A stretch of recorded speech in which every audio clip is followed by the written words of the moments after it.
Otro Fútbol, un podcast dedicado a hablar de un fútbol distinto. Yo llamé al jefe al otro almacén y le dije, me acaban de robar. Hace 55 años en Bogotá ocurrió un hecho que sacudió al mundo del fútbol. La persona que robó el brazalete, which you can be sure was not Bobby Moore. Seguros que no se lo robó Bobby Moore. Bobby Moore, capitán de la selección inglesa campeona del mundo y uno de los íconos deportivos del Reino Unido, fue arrestado por las autoridades colombianas. La acusación, haberse robado un brazalete de esmeraldas. Ahora, ¿quién cogió la pulsera? Si yo hubiera podido saber. Pero que uno de ellos se la llevó. Y así llegaron en el carro, llegaron mi papá, Bobby Moore y los dos agentes del DAS.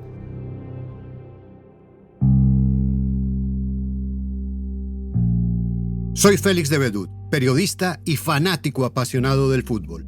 La historia del tormentoso paso de Bobby Moore por Colombia es una de las más sorprendentes a las que le he seguido la pista. Y en esta serie vamos a revivir los pormenores de este escándalo deportivo, judicial y diplomático de escala global, que tuvo como epicentro a la capital colombiana. La reina Isabel y todos esos llamaban aquí y todo el mundo les corría y el ministro les pasaba. A detective from the Policía Nacional wanted to see me, so that was a considerable surprise. El capitán y el brazalete de esmeraldas, un podcast de peripecia y la no ficción. Porque como él era el capitán del equipo, ¿cómo se me ocurría a mí? Me dijeron, usted no puede acusarlos, es que usted no sabe quién es él, y a mí me importa un carajo, yo sé lo que yo vi. A partir del 29 de mayo, en su plataforma de podcast favorita. Chiroso, ¿qué ha habido? ¿Cómo va todo? Todo bien, todo bien. Oiga, vea que lo bonito del fútbol también es que, diría Gerardo Bedoya, que en este momento podemos reunirnos 4 personas en 3 países distintos, con 3 zonas horarias distintas, a hablar de fútbol, ¿ve usted? De otro fútbol. De otro fútbol, correcto. Venimos con Félix de Bedut, que para efectos de este podcast es un hincha de Nacional. ¿Un asco? Que además ha sido, pero el asco, el adjetivo puede ir después. No. La primera patada como jugador de Cali a los 8 minutos a la nuca. Yo sé los sentimientos que despierta ser hincha del más grande del país. Bueno, entonces, eso hace parte de eso. Ahí tenemos un hincha nacional que ha sido periodista, habla en la W por las mañanas, presenta también noticias y ha presentado noticias, creo que toda la vida, yo desde que más recuerdo ha presentado noticias, o sea, como una institución así estilo César Augusto, Jorge Alfredo, Mi papi. Y también está Camilo Macías, espere, que para efectos de este podcast es un hincha nacional. De Millonarios. De Millonarios, perdón. Esto lo podemos editar, no hay ningún problema. Lleva 15 años, según entendí, viviendo en Barcelona y que tiene además también no sé cómo se llama, una productora de podcast. Sí. Y justamente en la productora de podcast de Camilo, que se llama Peripecia, en Barcelona. Y bueno, y una cosa que no dije también de Félix, que además recientemente es narrador de podcast junto a La No Ficción. Ya he oído 2, no sé si era más, que es el de El Sueño de la Hormiga, que es el de David Murcia Guzmán, y el que nos trae acá. Yo oí lo muy bueno de la toma de la embajada y seguimos con fútbol. Pues ese no es mío, ese es de la no ficción, pero ese no es mío, que es buenísimo, es muy bueno. Pero, bueno. no, en ese no participé, pero es buenísimo, también es de la no ficción. Bueno, y el que nos trae acá, que es justamente el podcast de la manilla, el brazalete de esmeraldas. El capitán y el brazalete de esmeraldas. Correcto. Pero es que él no conoce brazaletes, él es olivista, él solo tiene manillitas. Él solo tiene manillas. Él no sabe que es un brazalete. Eso es una manilla, me dice. Pero no, hablemos de fútbol porque me está dando un poco de vergüenza con los invitados tan importantes y no estoy diciendo huevonadas. Bueno, bienvenidos. La historia, tengo la camiseta de Inglaterra cuando quedó campeón mundial. Yo la del West Ham. La de la selección Colombia.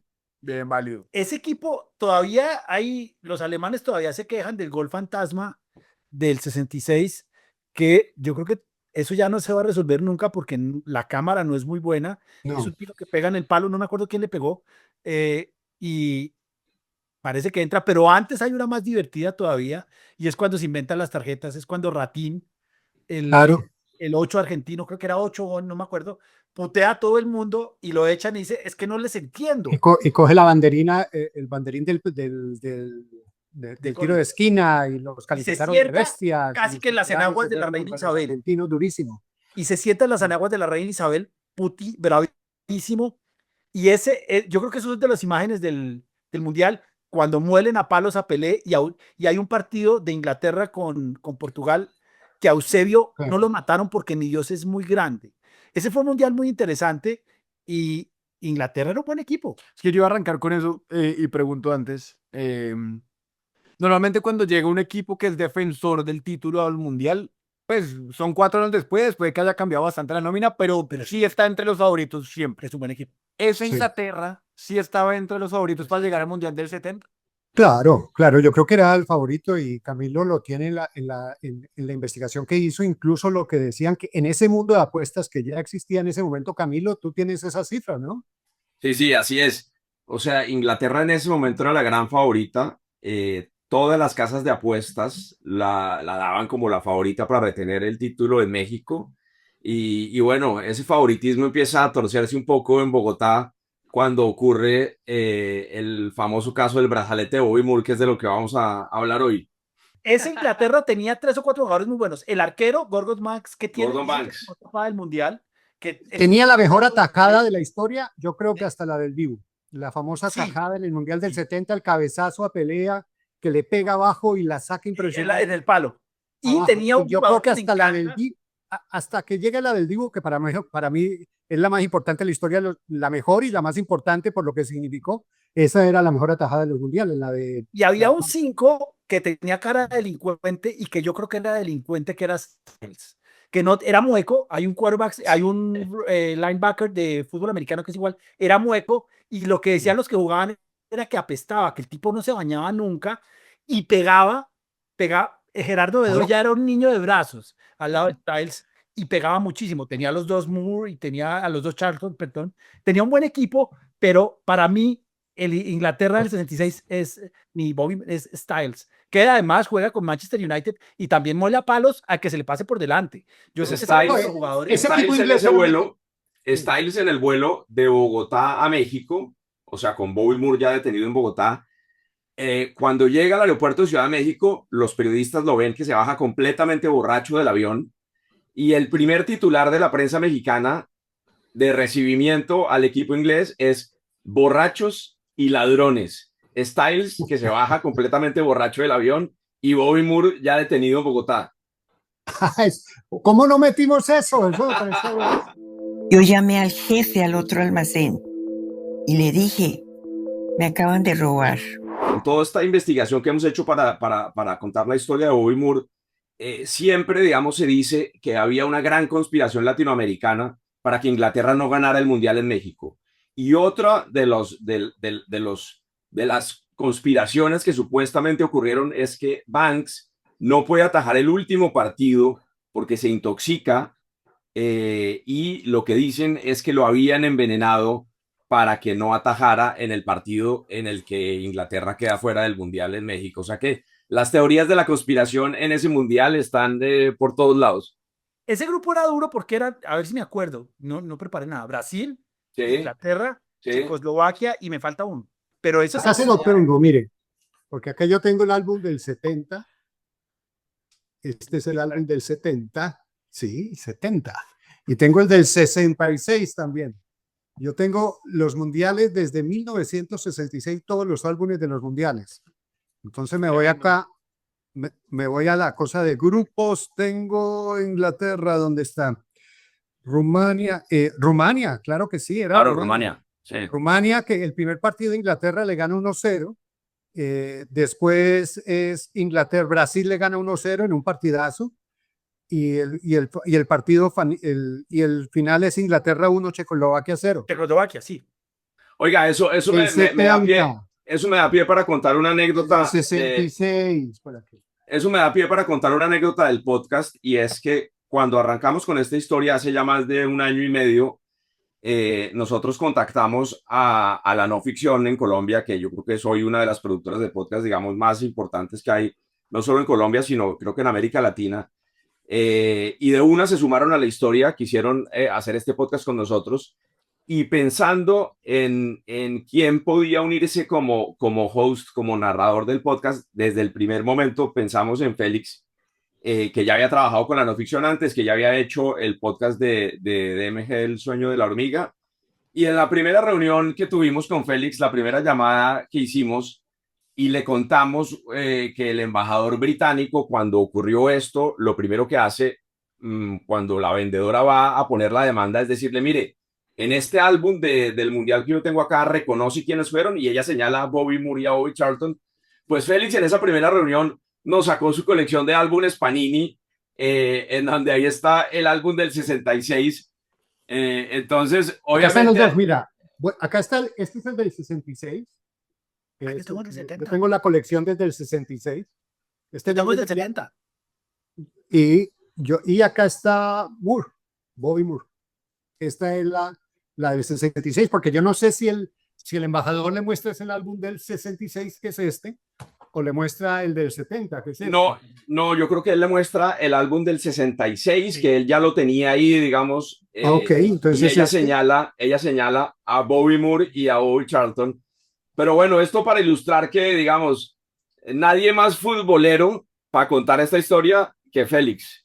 Acá está hay una foto muy linda de Pelé y Bobby Charlton. Hay una foto muy buena de los dos cambiando camiseta. No entiendo por qué ya no cambian camisetas de Pelé y Bobby, y es maravillosa. En la portada del libro. Esa es de las mejores fotos del mundo.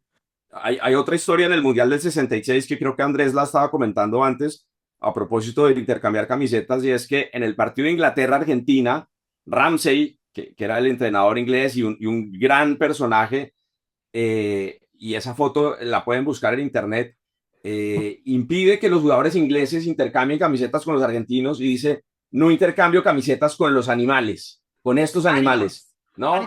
Animals. Y esa frase quedó grabada, ¿no? Y parte de esa rivalidad, digamos, Argentina-Inglaterra en el fútbol, pues viene también de esa un detalle de esa selección argentina. Tenía alguien muy querido en Colombia, Juan Carlos Arnari. Juan Carlos Arnari integró esa selección argentina que fue al Mundial del 66. Creo que no alcanzó a estar de titular, no sé si jugó algún partido, pero era parte de la selección argentina. Juan Carlos Arnari, que estuvo... chica. Y después Animals, la Thatcher le dice a todos los hinchas del Liverpool que salieron a matar italianos en Heysel, y les dice Animals, y ahí cambió el fútbol inglés. Bueno, y ya hablando del podcast, ahora sí, llega un punto en el que, bueno, no sé si se puede hacer como ahí el spoiler o no, pero básicamente la historia es que se pierde un brazalete de esmeraldas en el hotel de Kendama mientras la selección de Inglaterra estaba jugando unos partidos amistosos en Bogotá para adaptarse a jugar en la altura que era parecida a la del DF. Cuando se pierde el brazalete justamente, pues una colombiana, Clara Padilla, denuncia que vio a Bobby Moore, a Bobby Charlton y otro jugador, y por ahí quiero empezar. La investigación que hicieron ustedes no vota en ningún momento quién es el tercer jugador inglés. Digamos, hay muchas teorías de quién pudo haber sido ese tercer jugador. Unos dicen que era Alan Ball, otros dicen que era Peter Thompson, pero la realidad es que nunca se pudo esclarecer quién era la tercera persona. Y la tercera persona, digamos, es muy importante porque en la biografía de Bobby Moore, cuando Bobby Moore fallece y sin spoilers, y la biografía se actualiza, hablan mucho de una tercera persona, ¿no? Hablan mucho de un tercer jugador, pero ese tercer jugador, pues no se logra saber bien quién es. Miren, hay algo interesante en general con el podcast, porque como en estos días tuvimos la grata sorpresa de ver que el podcast llegó a The Guardian, uno de los principales diarios mundiales y uno de los principales diarios del Reino Unido, y encabeza hablando que este tema del brazalete es uno de los grandes misterios no resueltos en la historia del fútbol. Este es el encabezado con que comienza el artículo. Y yo, en lo personal, yo conocí en términos generales la historia, y uno siempre que se va y mira, uno tenía el recuerdo, porque también cuando leía de Moore aparecía ese tema, pero general, era nebuloso. Y cuando me invitan, me pareció atractivo el tema, porque mi afición al fútbol y a los podcasts, que me parece también un mundo informativo muy interesante. Pero cuando voy descubriendo la investigación que hicieron Camilo y Felipe, es increíble. O sea, es impresionante la investigación que realizaron. Y yo creo que tú les cuentes un poco cómo se logró esa investigación. Sí, digamos que nosotros en ese momento estábamos investigando para otro podcast completamente diferente, una historia que no tiene nada que ver con fútbol y que esperamos publicar a comienzos del año próximo. Es una historia que ocurre también en la década de los 70 y empezamos a revisar la prensa inglesa y la prensa colombiana, y en un archivo de la hemeroteca del diario El Tiempo, recuerdo de mayo del 70, por allá en una página 17, 18, un párrafo muy pequeño, había una nota que decía demanda contra inglés, y en un par de líneas decía que un jugador de la selección inglesa había sido denunciado por haber robado una joya en un hotel de Bogotá. Nada más, no mencionaban ni el nombre ni daban más detalles, pero nos llamó tanto la atención que empezamos ahí a tirar del hilo y a tirar del hilo. Vimos que obviamente a los días siguientes esto se convirtió en una gran noticia, que era la portada del Tiempo, de la República, del Espacio, del Espectador y de toda la prensa inglesa, obviamente. Y ahí empezamos a descubrir que esta historia, digamos, va mucho más allá del fútbol, que esta es una historia de diplomacia, es una historia de relaciones internacionales, es una historia de poder, es una historia de cómo la prensa en su momento manejó el caso. Entonces tuvimos además la suerte de poder acceder a más de 400 folios de cables diplomáticos del Foreign Office, en donde se detalla de manera muy, muy, muy clara, día a día, minuto a minuto, cuál fue la estrategia diplomática del Reino Unido para lograr la liberación de Moore, cómo eran esas llamadas entre el canciller británico y el canciller colombiano, que en ese momento era Alfonso López Michelsen, cómo el presidente de ese entonces, Carlos Lleras Restrepo, pues también estaba en comunicación constante con el primer ministro inglés Harold Wilson, que además estaba en plena campaña electoral, había elecciones en el Reino Unido en ese momento, con lo cual, pues él sabía que su suerte electoral dependía en buena parte de cómo le fuera a Inglaterra en el Mundial. Es que, Camilo, es como si lo ponemos en perspectiva de hoy, es como si la selección inglesa, antes de ir al próximo Mundial, que va a tener una de las sedes en México, y digamos que la selección inglesa tiene sede en México, Ciudad de México, y va a jugar en la altura, en la fase de grupos. Entonces, el técnico decide que van a hacer unos partidos de preparación para acoplarse a la altura. Llegan a Colombia a jugar el partido y resulta que acusan a Kane de haberse robado un brazalete. ¿Qué pasaría eso si lo ponemos al mundo de hoy?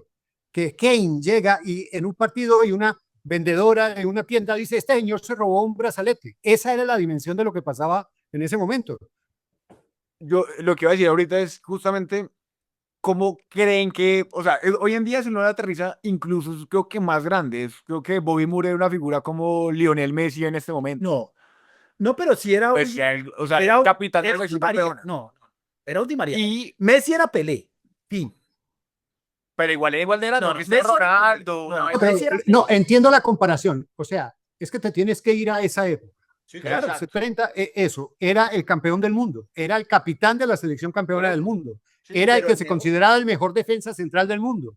Y a lo que hoy, de acuerdo. Y lo dijo Pelé, lo dijo Pelé, lo dijo Beckenbauer. O sea, en este momento eso llega a pasar y yo creo que el fútbol ha llegado a tener ahora una sobreexposición que pues evidentemente no dejaría incluso que vayan tres tipos ahí como civiles ahí a comprar unas joyas. No creo que sea el caso. Ahora, hay un tema que es muy interesante y es que el entorno del Hotel Tequendama es un entorno muy especial. Es como una plazoleta, tiene muchas, antes tenía muchas joyerías y eran unos almacenes realmente de lujo, porque el Hotel Tequendama, pues todas las galas de cualquier... Era el salón rojo del Hotel Tequendama. Y cuando uno hablaba del Hotel Tequendama es como hablar del Hotel Alvear o como hablar del el Plaza en Nueva York, porque son hoteles icónicos donde iba la gente de billetes o de poder. Y además por la época hay algo importante. Es que estamos en esa época que no había cómo ver a la selección inglesa por ningún lado. Nosotros todos los días podemos ver ahora a la selección inglesa cada que juegue un partido amistoso contra Armenia, tenemos la posibilidad de encontrar el partido amistoso contra Armenia. Ahora, eso era la mayor acontecimiento futbolero de los últimos años. Llegaban los campeones del mundo a Bogotá, que era una ciudad diferente, más pequeña, donde el Hotel Tequendama era el principal hotel. Hoy Bogotá tiene hoteles de todas las dimensiones posibles, pero eso era casi el centro social y cultural. La zona era impresionante. Ahora, con otro tema importante, y es que Colombia en ese momento se estaba jugando la candidatura para ser sede del Mundial del 86. Ya contaba con el apoyo de la Unión Soviética, de Yugoslavia y de la Confederación Sudamericana de Fútbol. Entonces, la visita de los ingleses a Bogotá, que entre otras la gestiona Alfonso Senior, tenía como propósito conseguir el voto de Inglaterra para que Colombia fuera sede del Mundial del 86, con lo cual ahí no podía haber ningún error, nada podía fallar en la organización de esa visita. Y digamos, no solamente ocurre lo del brazalete de Bobby Moore, ocurren otros incidentes más que no dejan muy bien parada la organización de las autoridades del fútbol de Colombia en ese momento. Un par de anécdotas divertidas es que la selección Inglaterra al día siguiente de aterrizar en Bogotá va a entrenar al Campín, llegan al Campín y se encuentran que el estadio estaba cerrado. Nadie les había dicho a los empleados del estadio que Inglaterra iba para allá, entonces se tienen que ir a entrenar al club militar.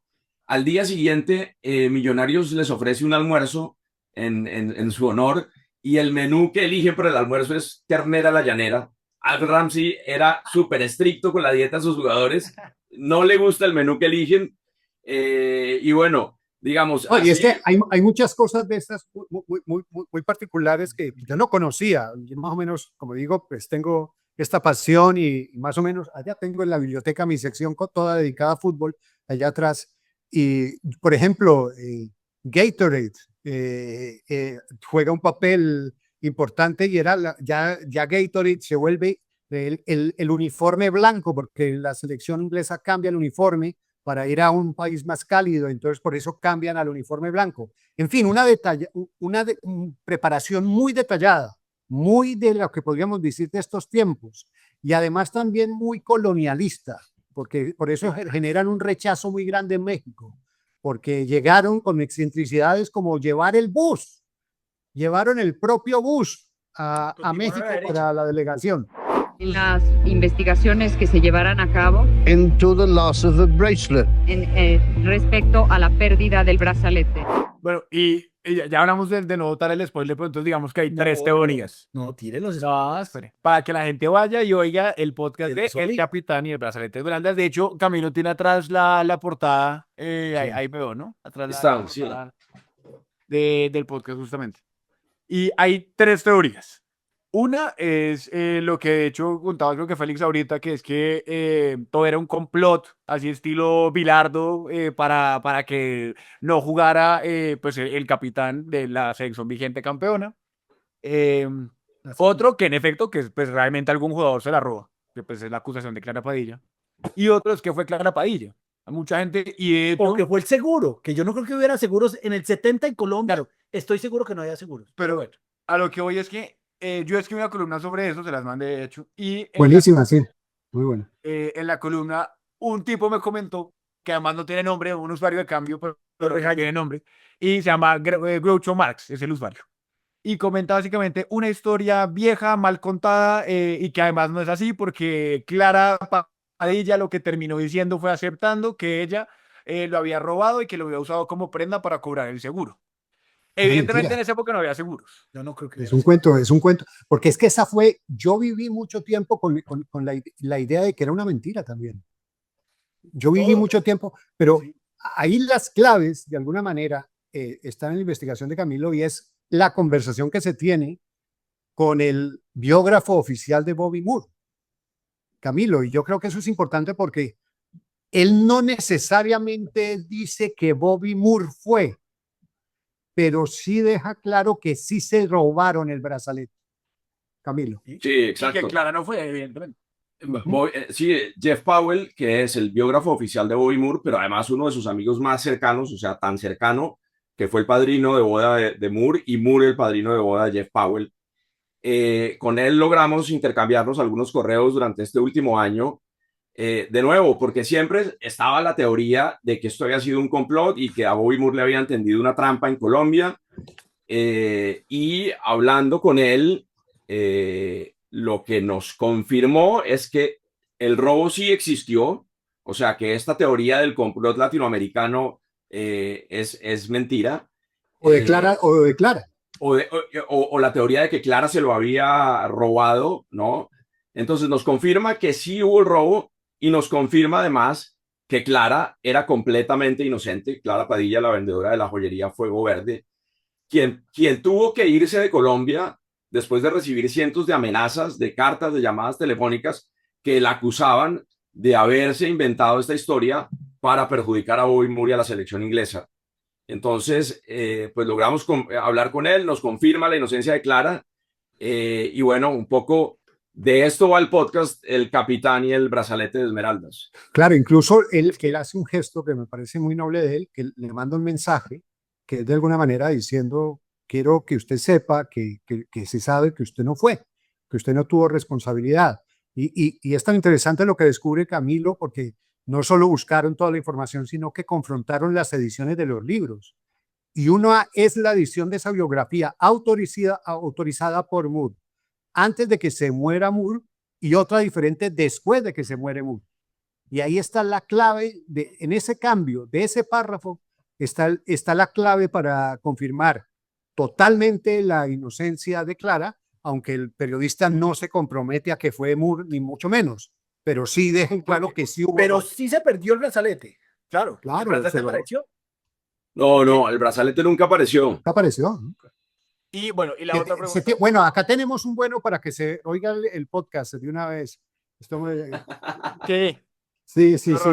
Y le puse tarea, pero vea, lo que me comenta este man Groucho Marx dice, cuento viejo, mal echado y ya resuelto. Resulta que el que se robó la joya con esmeraldas fue el mismo dueño de la joyería para así cobrar el seguro y quedarse con la prenda. Me parece acordar que fue la misma empleada la que lo aclaró un tiempo después de los hechos, es decir, Clara Padilla. Típica colombianada, idem la colombianada de querer hacernos llegar a tal podcast para acumular clics. Qué mal está el periodismo en Colombia. Lo que es cierto es que lleguen al podcast, ¿de acuerdo? Vayan. Perfecto, buenísimo. Así que también, y todo eso, pero que lleguen al podcast me parece buenísimo. Que lo oigan, yo digo lo mismo, que nos putee. Pero quería hablar era de Clara Padilla, porque justamente creo que es muy doloroso. Sí, y lo que hace todo Colombia, lo decía usted ahorita también, Félix y Camilo, eran, todo el mundo pensaba que era mentira, o sea, nadie le cree a la señora del trancazo. O sea, yo entiendo que es difícil creer que en este momento Lionel Messi o Harry Kane, para que no joda charla, oye, Jamesito, que roben un brazalete y pero pues es posible, evidentemente, y la reacción de todo Colombia y de la prensa internacional es invalidar. Sí. Claro, porque es que es esa idealización de la estrella y sobre todo porque muchos en Colombia sentían que, estos vinieron acá y vamos a ver a los campeones del mundo y la felicidad y los pañuelos y la cosa. Pero otro de lo que descubrió Camilo, que yo tampoco lo sabía, como el 90% del contenido, sabía la historia, pero no el desarrollo. Y acá no les vamos a contar más, pero sí es un spoiler, es que no fue lo único que se perdió en esa excursión de la selección inglesa. No fue el único robo en el recorrido de esa selección inglesa. Así que habían antecedentes de que habían pasado hechos similares con esa selección que de alguna manera reafirman que era un ambiente que no era tan extraño para ese equipo. Hay un tema, y lo voy a hablar con la fiesta de Yamil Yamal, es que los jugadores de fútbol, sobre todo las estrellas, se creen intocables. Y en eso a mí me parece muy peligroso por las estrellas, porque no son intocables. Y ya lo vimos con Robinho, y ya lo hemos visto con Dani Alves y con todo eso. Yo creo que hay un tema que se debería manejar mejor, y es que el jugador de fútbol, por más estrella que sea, no es intocable. Entonces, y seguramente en aquella época... No, claro. Mira, yo ahí, por ejemplo, vamos a hablar de fútbol también, y ya volvemos al podcast. En los últimos, se ha hablado mucho, por ejemplo, de John Duran. Se ha hablado mucho obviamente, de lo de Yamal y Yamil, que es lo último. Una cosa es lo que hagan en su vida, claro, pero después salga a la cancha y demuestre lo que es. Que por ejemplo, que Durán responde mal a la prensa, que es está muy creído, toda la cosa. Mientras demuestra en la cancha su valor, que juegue. Converti. Ahora lo que pasa es que, por ejemplo, se va a meter en un lío porque va a tener un foco mucho más grande. Y puede ser... jugar mejor. Sí, exactamente. Y Camilo, ¿usted es hincha de Barcelona? ¿Ah? Sí, hincha del Barça, sí. Ah, bueno. Siga, ¿Cómo está la reacción allá, Camilo, sobre lo de la fiesta? Pues digamos, la prensa madridista magnifica el tema y la prensa culé dice que no es para tanto, ¿no? Pero, o sea, hay una realidad y es que cuando uno compara lo que eran los primeros años de Messi en el Barça, ¿no? Pues vivíamos también en otro mundo, ¿no? Un mundo en donde no había redes sociales, un mundo en donde Messi iba a entrenar y a su casa, ¿no?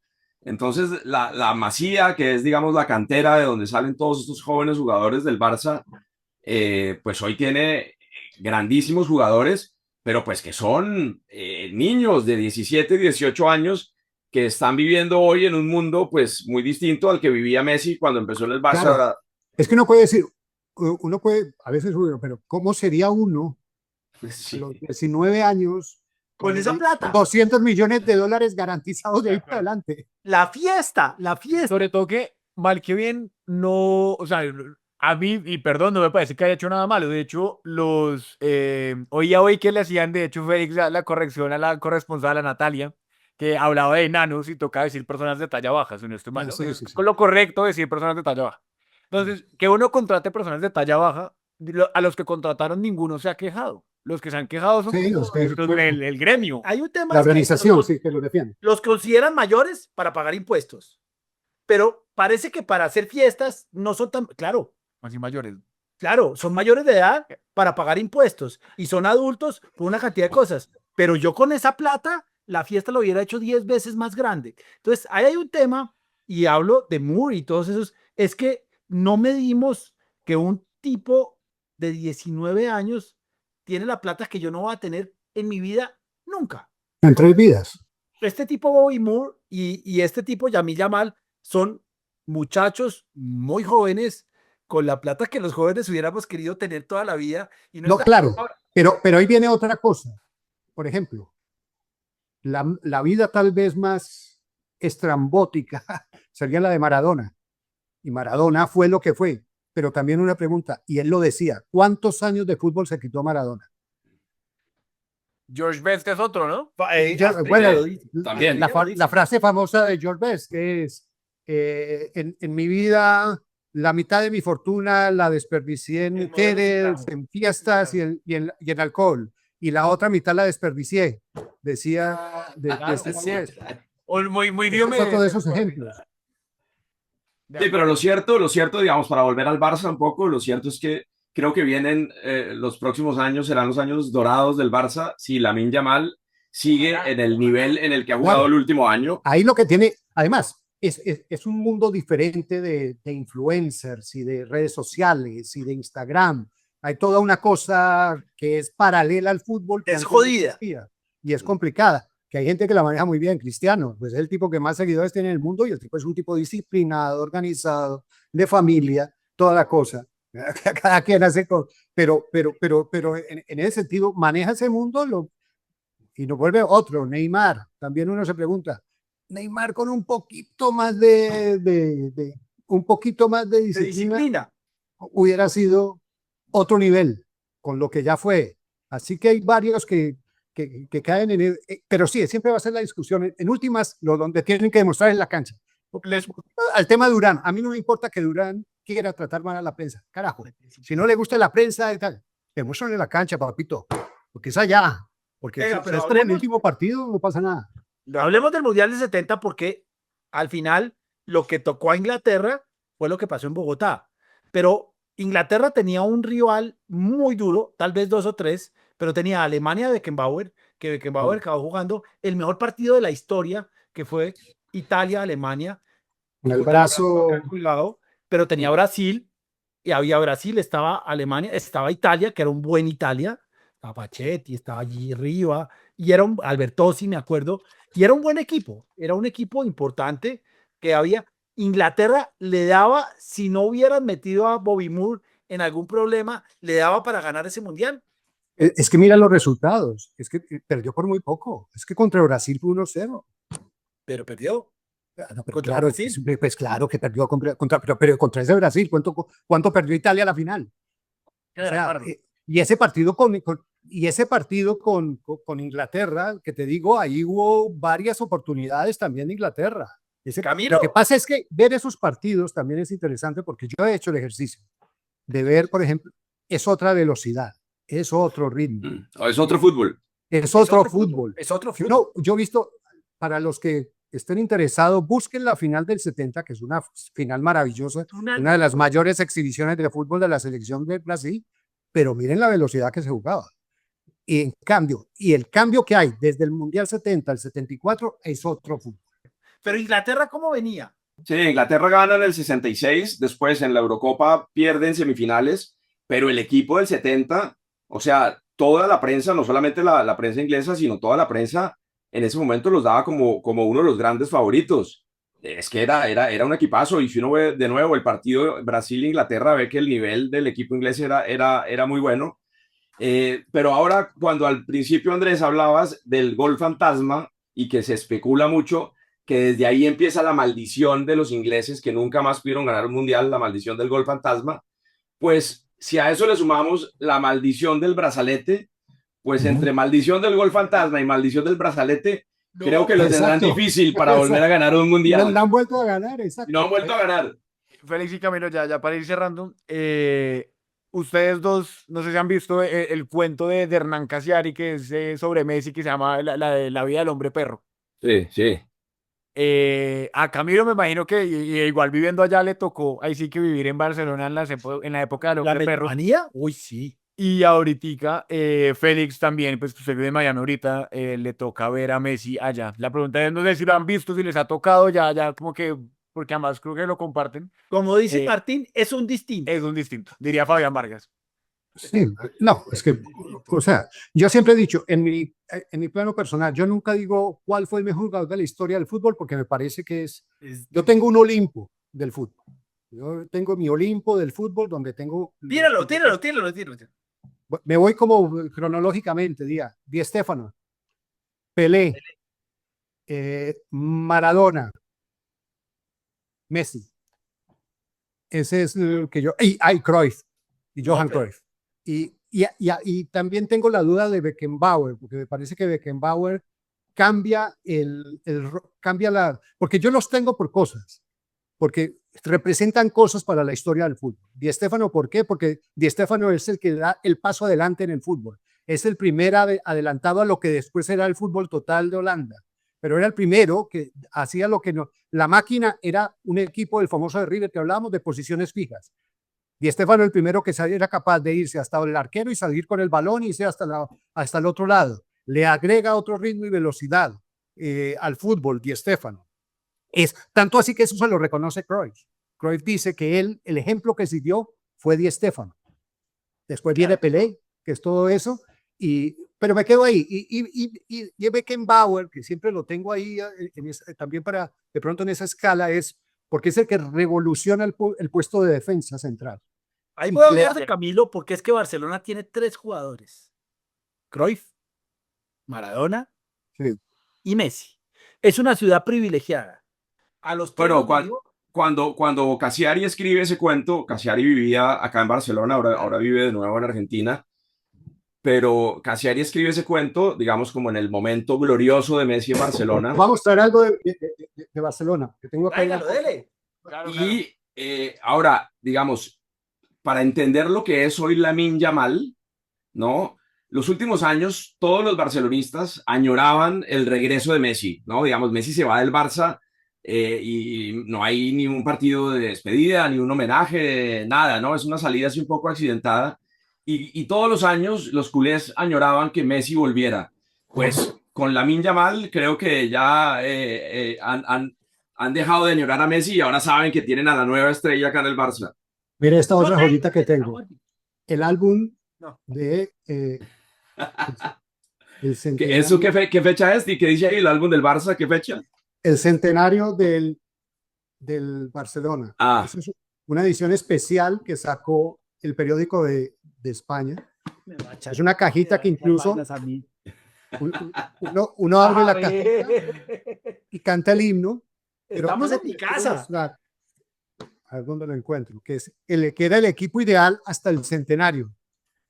El equipo ideal hasta el centenario del Real Madrid. Perdón, del Barcelona. También tengo el del Real Madrid por allá, porque yo... El Dream Team. El Dream Team. El Dream Team. No, a ver, yo lo que Bueno, pero eso para no hablar de la nueva generación del Barça, ¿no? De acá los está el jugadores equipo, que hoy están... el que era el equipo ideal. En ese ¿Quién momento. estaba ahí? ¿Quién estaba ahí de delanteros en esa plantilla imposible? ¿A quién pone? Imagínense lo que es esto. Acá están Maradona, Stoichkov, Ronaldo, Romario, Stoichkov, Kubala y Cruyff. Claro, no, es que eso es una locura.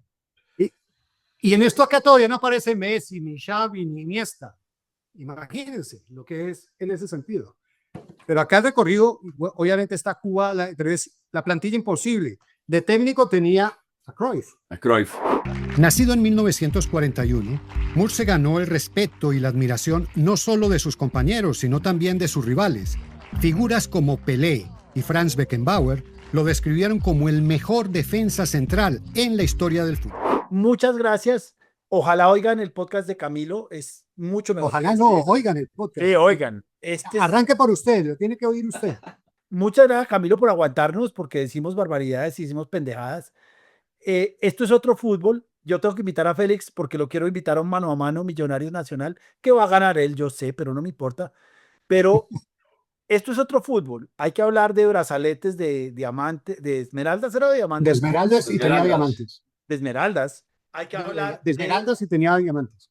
Hay que hablar de la tapada de Gordon Banks. Hay que hablar de Tostado. Y hay que hablar de fútbol. Muchas gracias, Camilo. Muchas gracias, Félix. Espero verlos a los otros dos prontamente en otro fútbol, porque me divertí muchísimo, para que hablemos de otras cosas, de Millonarios, porque Camilo es hincha de Millonarios. ¿Usted qué campeón vio, Camilo? Yo, los primeros recuerdos que tengo de Millonarios es Millonarios del 80. Yo soy del 77, Millonarios del 84, que ahí estaba jugando el Pibe Valderrama, Arnoldo Iguarán, el Pocillo López, el Triciclo Córdoba. Es más, yo recuerdo, en ese momento había un programa de televisión que hacía un periodista que se llama Juan Guillermo Ríos, y uno podía concursar para ir a entrevistar un ídolo que uno tuviera. Y hicieron un Noticiero sorteo. de las 7. No me acuerdo dónde era eso, pero hicieron un sorteo para ir a entrevistar a los jugadores de Millonarios, y yo con 7 o 8 años me acuerdo de ir a entrevistar al Pibe Valderrama en el programa de Juan Guillermo Ríos. Yo jugué en la academia de Alejandro Brandt, que entre otras cosas era uno de los que estaba en la selección Colombia que enfrentó a Inglaterra. Mis primeros guayos me acuerdo que me los compré en una tienda que tenía Wilman Conde por ahí en Cedritos, en donde estaban en la 140 estaban las oficinas de Alejandro Brandt. Exacto, y la tienda de deportes de Wilman Conde. Entonces, no, fue una época gloriosa de Millonarios del 80 y pico, 84, por ahí. Mi primer trabajo periodístico fue en camerino de fútbol. Yo hacía el camerino visitante en el Atanasio Girardot. Le tocaba atender a Millonarios, bien. Claro, ahí siempre me tocó. Y yo tengo un ídolo. A mí me echó del camerino Ochoa Uribe cuando le ganó el título nacional en Medellín. Me echó del camerino. Berraco. ¿Usted entrevistó a Funes? Yo conocí a Funes. En esa época yo conocí a Funes. Sí, yo conocí a Funes, que era un tipo muy, muy amable. Otro tipo que era muy amable, que lo conocí, Brown. Que fue el campeón. Es el Tátara de Nacional. Exacto. Que juega la final con la camiseta rota. Acá. Sí, claro, con la mano acá. Lo conocí y que venía del fútbol inglés. No, tengo muchas historias ahí de camerino, pero Funes lo conocí. Un abrazo. Bueno, Félix, muchas gracias. Listo, gracias, un abrazo. Muy bien. Y bueno, invitación esto también para que oigan el podcast pues, de El Capitán y el Brasileño. Sí, era para hablar del podcast, ¿no? Realmente es para eso. Oigan ese, el nuestro no.